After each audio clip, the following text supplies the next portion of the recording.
Hello, everyone. Happy holidays. Tom at Capo Fetish. So, just a brief little Christmas video for you. I have two brief little Christmas tales to tell. The first one is back in the late 80s, early 90s, while I was writing music and out playing in the clubs with my band, when playing at Coconut Teaser or Madame Wong's or Music Machine.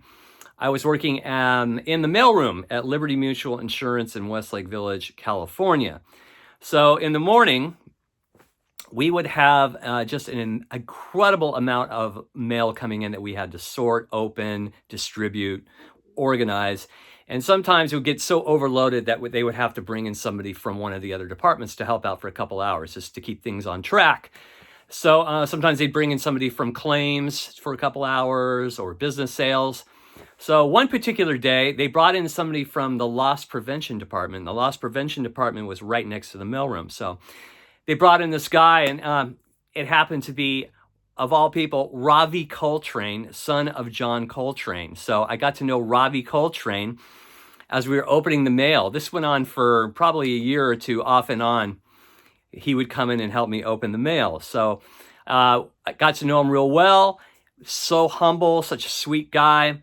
He was out too, playing gigs at night. He had his own little quartet going. Sometimes he'd throw names out like Elvin Jones. Tonight I'm playing with Elvin Jones, John Coltrane's former drummer. It was like wild. And at that time, I knew of John Coltrane, but I think I had like a best of, like on Atlantic Records, that best of collection. Very brief, like small collection of songs.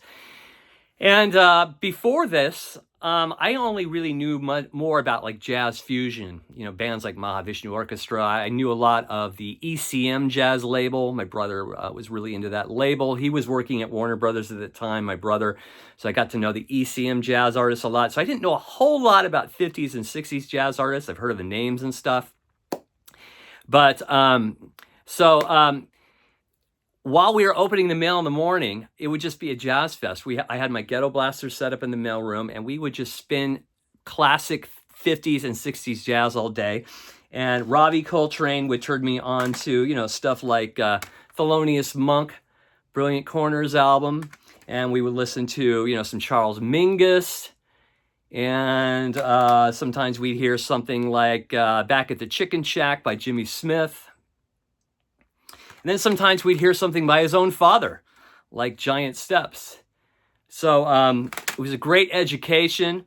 And I'd hear about his saxophone playing or like something going wrong with his saxophone. And he'd have a gig that night with Elvin Jones. Then I'd tell him about I'd had a gig too. I had a gig the previous night playing in my alternative rock band. So it was a nice mesh of different styles going on that we talked about. And it was a really amazing experience. Again, just an amazing guy. After he had left Liberty Mutual, I stayed another one or two more years. He went on to something else. He got signed. I bought one of his first records, this one called From the Round Box. This came out in 2000. Really good stuff. There's Ravi right there. And then I remember before he left, the Christmas before he left, I think it was maybe 91, if I believe, maybe 92, he had made a cassette for me of jazz songs, jazz Christmas songs. So there's a little note on here from Ravi to Tom right there. Let me open up this little homemade cassette. He called it Jingle Jazz right here. And he wrote a little note on the back. It says, yeah, I know, pretty out there looking, huh? And then he says, anyway, just don't let the ghetto blaster eat the cassette. It hates jazz. So there's Ravi right there. And he has some players playing with him. Nobody I've ever heard of, but really, really cool little souvenir from Ravi Coltrane. A little Christmas gift from the early 90s called Jingle Jazz, something that I'll always hold on to with really, really great memories of the man. And it was just really an incredible experience. I mean, what better education to discover, go deep on 50s and 60s jazz than John Coltrane's son, Ravi Coltrane. So great guy. I think he's still out playing. He's put out various CDs since. I think this particular one here I think he was signed to BMG at one point. but I know that he's put out several since. And then sometimes he'd talk about his mother, Alice Coltrane. He really thought highly of her, and he'd talk about her music and her albums and such. So it was just a really amazing experience. And I thought I'd just mention this in tribute to Christmas season. So this was Ravi Coltrane's little parting gift to me during those early 90 years at Liberty Mutual Insurance. And then one other little story I want to tell you about. I'm sure you've seen this little Christmas tree here in videos this entire month.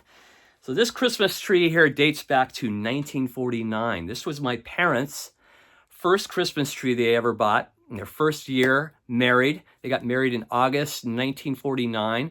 And I think my mom bought this. They got married, they were both from Duluth, Minnesota. All our relatives were from Duluth, Minnesota. My parents moved to Seattle and got married. And I think my mom bought this at a 5 and dime in 1949. And this has been a fixture in the family for 75 years. When my parents passed, each one of the siblings, my brother, myself, and my two sisters, each kind of traded up all the, or kind of divvied up all the Christmas gifts or Christmas decorations. I ended up with this little Christmas tree. My sister ended up with a nativity scene that was really old too. And my other sister ended up with like a ceramic Santa Claus. But anyway, this tree was present for every Christmas. I mean, they also bought real Christmas trees every year, but this was always like on the stereo or on the piano. And it's been lit up for 75 years on every single Christmas. This was present growing up through the late 60s for me, mid 60s, late 60s, 70s, 80s, 90s, the 00s. And so, yeah, the tradition continues 75 years later, 1949. At one point, my mom had it refurbished a little bit. She had some more fake needles put on there, but these lights on here are really, really old. And I think you have to send out, if these things go out, I have to send out to a particular entity online to get these particular lights, because I don't think hardly anybody makes these anymore. But so anyway, just a couple of quick little Christmas tales to tell you. You all have a great holiday season. I appreciate you so much. And we'll see you after the holiday. Happy Hanukkah, Merry Christmas, Happy Holidays. And we have 2 more videos to go before the end of the year, and we have some good stuff coming up. So stay tuned. Take care, everybody. Happy holidays. Bye-bye.